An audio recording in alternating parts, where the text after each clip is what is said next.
राघव चड्ढा। जी हाँ, नाम तो सुना ही होगा आपने। राघव चड्ढा वो नाम है जिसके नाम को सुनकर कम से कम अरविंद केजरीवाल का टेम्परेचर बढ़ जाता है। केजरीवाल इतने परेशान हो जाते हैं। और केजरीवाल ही क्यों, केजरीवाल के जितने भी साथी हैं, जितने भी चंपू हैं, वो सब बुरी तरीके से परेशान हो जाते हैं। इधर राघव चड्ढा है कि ये मानते ही नहीं है, इन्होंने तो हद कर दी। पार्लियामेंट के अंदर राघव चड्ढा ने वो भाषण दिया जिसको सुनकर सचमुच आप कहेंगे ये आने वाले समय का बड़ा नेता है। और बोलने में तो सचमुच राघव चड्ढा का रिसर्च बहुत मायने रखता है, लेकिन ये रिसर्च ऐसे ही नहीं है। हम आपको जो बता रहे हैं, आज राघव चड्ढा ने पार्लियामेंट के अंदर अरविंद केजरीवाल की पंजाब सरकार की आज धज्जियां उड़ाकर रखी। अरविंद केजरीवाल की वो धज्जियां उड़ाई है ना, एक एक सच जो Kejriwal and company cockroach Janata party के धरने प्रदर्शन के पीछे रहकर खेल खेल रही थी, उसका एक एक पॉइंट निकाल कर रखते हैं। लेकिन सबसे बड़ी बात है, आज राघव चड्ढा ने संसद के अंदर, पार्लियामेंट के अंदर दो सवाल बड़े उठाए हैं, लेकिन ये दोनों के सवाल हमारे वीडियो से मैच करते हैं। यानी कि हमारा वीडियो देखकर हमने इस पर पहले ही वीडियो बनाए थे और दोनों सवालों को आज राघव चड्ढा ने जमकर पार्लियामेंट के अंदर उठाया है। अब आपको ये पूरी खबर हम बताते हैं, ये पूरा मामला क्या है, क्योंकि इस भाषण के बाद, पार्लियामेंट में दिए गए इस भाषण के बाद अरविंद केजरीवाल एंड कंपनी की नींद उड़ गई है। उन्हें समझ नहीं आ रहा है कि राघव चड्ढा को आखिर कैसे कैसे काट किया जाए उसकी। लेकिन अब होने वाला नहीं है, तीर निकल चुका है हाथ से।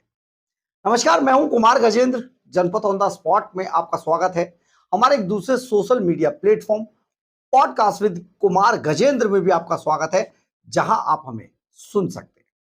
आज राघव चड्ढा पार्लियामेंट के अंदर बोल रहे थे, उनका आज बोलने का समय था। जब वो भाषण देने लगे तो उन्होंने आज अरविंद केजरीवाल की जो पंजाब के अंदर सरकार है उसकी धज्जियां उड़ाकर रखी। धज्जियां इसलिए भी उड़ा दी क्योंकि पिछले दिनों जिस तरीके से कॉकरोच जनता पार्टी की आड़ में अरविंद केजरीवाल अपना राजनीति का घिनौना खेल खेल रहे थे, उस सबको उजागर कर दिया। और उजागर करते हुए उन्होंने जो दो पॉइंट्स को महत्वपूर्ण तरीके से उठाया, उनमें हमने ये वीडियो पहले ही बना दिए थे। यानी कि आज पार्लियामेंट के अंदर राघव चड्ढा ने हमारे जो वीडियो थे उस सब्जेक्ट को आज अपने भाषण के अंदर समाहित किया है। दरअसल है क्या, पिछले दिनों पंजाब में फार्मासिस्ट का जो पेपर लीक हुआ था, अब भगवंत मान केजरीवाल और उनके जो एक भारत रत्न है, दिल्ली का सुपर चोर, शराब घोटाले का दलाल मनीष सिसोदिया, वो कह रहे हैं कि नहीं नहीं ये नकल नहीं है, ये पेपर लीक नहीं है, ये तो नकल है। लेकिन सबसे बड़ी बात ये है, हम भी कह रहे हैं नकल है, हम भी इसको नकल ही बता रहे हैं, हम पेपर लीक नहीं कह रहे। सिसोदिया जी आप समझिए जरा, हम ये कह रहे हैं ये नकल आपने 3-3.5 लाख से 13 लाख रुपए लेकर कराई, अपने लोगों को ये पोस्ट बेच दी। फार्मासिस्ट की 454 पोस्ट आपने पहले ही सेल आउट कर दी थी और उसकी आड़ में आपने 13 से लेकर 23, 25 लाख रुपए तक वसूले। तो आप, हम भी कह रहे हैं नकल थी, और उसमें डिजिटल डिवाइस का प्रयोग हुआ, पेन कैमरा से उन पूरे पेपर स्कैन किए गए, बाहर भेजे गए, वहां से आंसर मंगाए गए और कर दिए, और 2 लोग पकड़ के आपने इस मामले की इतीसरी कर दी। लेकिन सबसे बड़ा सवाल है कि आपने ये पेपर अभी तक कैंसिल क्यों नहीं किया है। अब सवाल ये उठता है, क्या आपने वो पोस्ट बेच दी है? अगर नहीं बेची है तो कैंसिल कर दीजिए, बेच दिए तो मत कैंसिल करिए। आज राघव चड्ढा ने इसी बात को उठाया। उन्होंने सबसे पहले जो सवाल उठाया वो यही था, क्योंकि 4 दिन पहले हमने इस पर एक वीडियो बनाया था। क्यों इसलिए बनाया था कि भगवंत मान केजरीवाल और मनीष सिसोदिया ये कह रहे थे कि पंजाब के अंदर तो 4.5 साल में कोई पेपर लीक नहीं हुआ। हमने वो पूरा डेटा बताया, कब कब किस किस चीज का पेपर लीक हुआ था, हमने ये बताया। आज राघव चड्ढा ने उसको बाकायदा अपने भाषण के अंदर समाहित किया। दूसरा आप ये समझिए कि जिस वक्त 20 जुलाई को जंतर मंतर पर कॉकरोच जनता पार्टी का धरना शुरू हुआ, प्रदर्शन शुरू हुआ, और इस प्रदर्शन में इनको लगा कि यहां तो अब ये क्योंकि इनको तो पता ही था कि उग्र होगा प्रदर्शन, वो सभी लोग बुला लिए गए थे। तो संजय सिंह, मनीष सिसोदिया, आतिशी मारलेना, सौरभ भारद्वाज बैरिकेड तोड़कर पुलिस अफसरों के बीच में जाकर खड़े हो गए आराम से। आज इस बात को राघव चड्ढा ने उठाते हुए कहा, ऐसा नहीं चलेगा कि संघर्ष मेरा और रील तुम्हारी। इसकी रील डाली और रील डालकर सबको ऐसा दिखाएगा, ना जाने पूरे प्रदर्शन के अंदर इन सभी आम आदमी पार्टी के जो झूठे नेता हैं, इनका बड़ा रोल था। अगर आपने राघव चड्ढा का यह भाषण नहीं सुना तो सचमुच आप बहुत कुछ चूक जाएंगे। प्लीज आप राघव चड्ढा के पार्लियामेंट में दिए गए इस भाषण को सुनिए। 10 प्रोटेस्ट के टाइम पर बैरिकेड के आगे स्टूडेंट को भेज, खुद कैमरे की सेफ साइड पे रहें, तो उनसे पूछिए कि रिस्क मेरा और रील तुम्हारी ये पार्टनरशिप कैसी की है।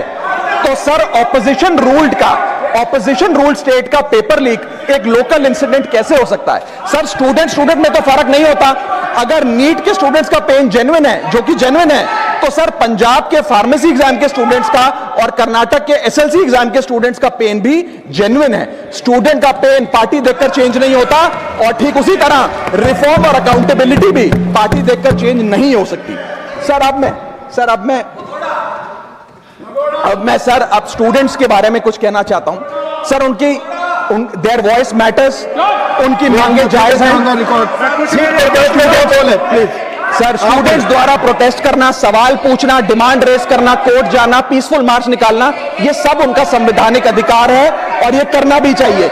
लेकिन सर स्टूडेंट का प्रोटेस्ट स्टूडेंट का रहे, किसी पॉलिटिकल पार्टी की रैली ना बन जाए। वे अपना माइक किसी को आउटसोर्स ना करे, क्योंकि सर स्टूडेंट की लड़ाई तो एग्जाम सिस्टम को सिक्योर बनाने की है, नेताओं की लड़ाई अपनी सोशल मीडिया रीच बढ़ाने की है। सर जब पॉलिटिकल लीडर्स प्रोटेस्ट के टाइम पर बैरिकेड के आगे स्टूडेंट को भेज, खुद कैमरे की सेफ साइड पे रहें, तो उनसे पूछिए कि रिस्क मेरा और रील तुम्हारी ये पार्टनरशिप कैसी। सर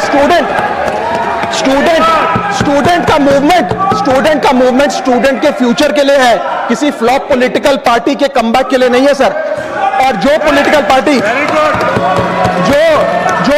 पार्टी के अपने खुद के फ्यूचर का अता पता नहीं, वो स्टूडेंट के फ्यूचर की क्या लड़ाई लड़ेगी सर। स्टूडेंट्स को जस्टिस चाहिए, पॉलिटिकल पार्टी को फुटेज। स्टूडेंट को एग्जाम सिक्योर करना है, पॉलिटिकल पार्टी को वायरल क्लिप। स्टूडेंट का सवाल फ्यूचर का है, नेता का कैलकुलेशन अगले इलेक्शन का। इसीलिए मैं ऑपोजिशन पार्टीज को कहना चाहता हूं, don't use students emotion for your political promotion. ये लड़ाई बीजेपी वर्सेस कांग्रेस नहीं है, ये लड़ाई मेरिट वर्सेस माफिया की है, मेहनत वर्सेस सेटिंग की है। और सर एक बात और, सर आज हमारे स्टूडेंट्स पर पढ़ाई का बहुत स्ट्रेस है। हमारे समाज ने, हमारी सोसाइटी ने आज बच्चों का, क्योंकि हम बेस्ट चाहते हैं, अपनी बच्चों से पढ़ाई संबंधित एक्सपेक्टेशन को प्रेशर में बदल दिया है। और ये प्रेशर सर स्कूल से ही शुरू हो जाता है। जब बच्चा 10वीं क्लास का बोर्ड का एग्जाम दे रहा होता है तो बोला जाता है ये क्रिटिकल ईयर है, अच्छे मार्क्स लाने हैं, नहीं तो स्ट्रीम नहीं मिलेगी, पूरा करियर बर्बाद हो जाएगा। 12वीं क्लास में जाता है तो प्रेशर और बढ़ता है, बोला जाता है ये लाइफ का टर्निंग पॉइंट है, आगे की जिंदगी कैसे डिसाइड होगी। जेई, नीट, सीयूईटी, तमाम एंट्रेंस एग्जाम की तैयारी का प्रेशर अलग। और सर जब कॉलेज पहुंचता है तो एक अलग ही लेवल का प्रेशर होता है। उसको बोला जाता है सीजीपीए ठीक रखो वरना प्लेसमेंट नहीं मिलेगी। ये पूरी लाइफ का सवाल है, करियर का सवाल है। हर स्टेज पर प्रेशर का सिलेबस बढ़ता जाता है। और ओवरऑल सर इंडिया में कंपटीशन बहुत फास्ट स्पीड पे बढ़ रहा है, लेकिन उसी के साथ साथ कंपैरिजन भी बहुत फास्ट स्पीड पे बढ़ रहा है। सबसे पहले जब बच्चा स्कूल जाता है तो अपने स्कूलमेट्स, क्लासमेट से कंपैरिजन होता है। कोचिंग सेंटर जाता है तो वहां कोचिंग सेंटर के स्टूडेंट से कंपैरिजन होता है। ऑल इंडिया रैंकर से कंपैरिजन होता है। घर आता है तो पड़ोसी और रिश्तेदारों के बच्चों से कंपैरिजन होता है। ये कंपैरिजन मोटिवेशन नहीं सर, प्रेशर और स्ट्रेस में बदलता जा रहा है। सर जैसे 3 इडियट्स पिक्चर में कहा था ना, काबिल बनो, कामयाबी झक मारकर पीछे आएगी, ठीक उसी तरह समाज को, हम सबको, अगर कोई स्टूडेंट चिंतित दिखे, स्ट्रेस में दिखे, उसे कहना चाहिए कि एग्जाम इंपॉर्टेंट है लेकिन तुम एग्जाम से ज्यादा इंपॉर्टेंट हो सर। क्योंकि घर स्टूडेंट का सेफ स्पेस होना चाहिए सर, दूसरा एग्जाम सेंटर नहीं। और एक रैंक रिजल्ट डिसाइड कर सकती है बच्चे का, उसका फ्यूचर नहीं, वैल्यू नहीं, उसकी पूरी जिंदगी नहीं। और अंत में sir, I just take 1 more minute sir, अंत में मैं अपने वेल विशर्स को भी कुछ कहना चाहूंगा, जो पिछले कुछ समय से मुझे कह रहे थे कि राघव आप नीट के इशू पर कब बोलोगे, आपको हम सुनना चाहते हैं। मैं बड़ी हम्बली कहना चाहता हूं सर, जब मैं ऑपोजिशन में बैठता था तब सवाल मेरा हथियार था, आज मैं ट्रेजरी बेंचेस पर बैठता हूं, आज सोल्यूशन मेरी जिम्मेदारी है। मैं भी मैं भी रोज कैमरे के सामने आकर साउंड बाइट दे सकता था, लेकिन मुझे हेडलाइन नहीं सर, मुझे आउटकम चाहिए। और जब मैं ऑपोजिशन में था तब मेरा काम इशू रेस करना और सवाल उठाना था, और पूरा सदन, और आप जानते हैं मैंने वो काम पूरी ईमानदारी से किया। लेकिन आज मेरा रोल कैमरा के सामने अटेंडेंस लगाने का नहीं है, मेरा role is my focus is to fix the system. इसीलिए मैंने अपने आप से एक वादा किया, I made a promise to myself कि मैं इस मुद्दे पर पार्लियामेंट में बोलूंगा, और उस दिन बोलूंगा जिस दिन हम प्रॉब्लम सॉल्व कर रहे होंगे, सोल्यूशन लेकर आएंगे, when the system is getting fixed. And today is that historic day when the system is getting fixed. और सर, बिकॉज आज जो रिफॉर्म्स हम लेकर आए हैं, जो सरकार सदन में लेकर आई है, वो इतने जरूरी हैं क्योंकि इन रिफॉर्म से सिस्टम और मजबूत होगा, पेपर और सिक्योर होगा, एग्जाम फेयर होगा, मेरिट का सम्मान होगा, माफिया जेल में होगा, सरकार पहरेदार होगी, कार्रवाई दमदार होगी, स्टूडेंट्स की जीत होगी, माफिया की हार होगी। जय। आपने सुना होगा किस तरीके से अरविंद केजरीवाल एंड कंपनी को राघव चड्ढा ने तार तार कर दिया है। केजरीवाल एंड कंपनी को मुंह छिपाने की जगह नहीं मिल रही है, क्योंकि राघव चड्ढा ने वो सब चीजें उठा दी हैं जो अरविंद केजरीवाल एंड कंपनी ये सोचते हैं जैसे हम करेंगे तो किसी को पता नहीं चलेगा। लेकिन ये पब्लिक है, ये सब जानती है, ये सब चीजें निकलकर सामने आ जाती हैं। राघव चड्ढा ने इसीलिए तो कहा ऐसा नहीं चलेगा, संघर्ष मेरा और रील तुम्हारी। यानी कि संघर्ष वो छात्र वहां पर कर रहे थे जंतर मंतर पर, और अरविंद केजरीवाल एंड कंपनी सिर्फ रील बना बनाकर डाल रहे थे। थाने में जाकर कुछ बच्चों को छुड़ाने के नाम पर जो रील बनाकर डाली वो भी सबने देखी। प्रदर्शन में चोट ना लग जाए, पानी की एक बूंद ना गिर जाए, इसलिए पुलिस अफसरों के बीच में जाके खड़े हो जाओ, वो भी रील सबने देखी। ये रील बनाने के लिए कितने आतुर थे ये रीलबाज आम आदमी पार्टी के, अब ये एक्सपोज हो गए। और एक्सपोज आज राघव चड्ढा ने इन्हें पूरे देश के सामने एक्सपोज कर दिया है। बहुत जबरदस्त आज बोल दिया है। लेकिन सबसे बड़ी बात है, इन दोनों ही सब्जेक्ट पर हमने पहले ही वीडियो बनाकर आपको डाल दिए। अब आप सोचिए, आपको खबर किस तरीके से ये लोग कैसे उन बच्चों का, नीट के छात्रों का नाम लेकर उनका इस्तेमाल करके कैसे अपनी पॉलिटिकल रोटियां सेकने की कोशिश कर रहे थे, इसका अब खुलासा हो चुका है। ये कितने झूठे लोग हैं, इसका भी खुलासा हो चुका है। ये किसी के भी कंधे पर रखकर बंदूक चला सकते हैं, इसका भी खुलासा हो चुका है। लेकिन आप जरूर बताइए, क्या सचमुच ये ऐसे ही राजनीतिक रोटियां सेकते रहेंगे और हम सब देखते रहेंगे? ये बड़ा सवाल है, आप इसका जवाब जरूर दीजिए। बहरहाल, अगर आपको हमारी ये खबर अच्छी लगे तो आप इसे लाइक, सब्सक्राइब और शेयर जरूर करें। कमेंट्स बॉक्स में अपनी राय जरूर लिखें, इससे हमें बहुत ऊर्जा मिलती है। जय हिंद, जय भारत।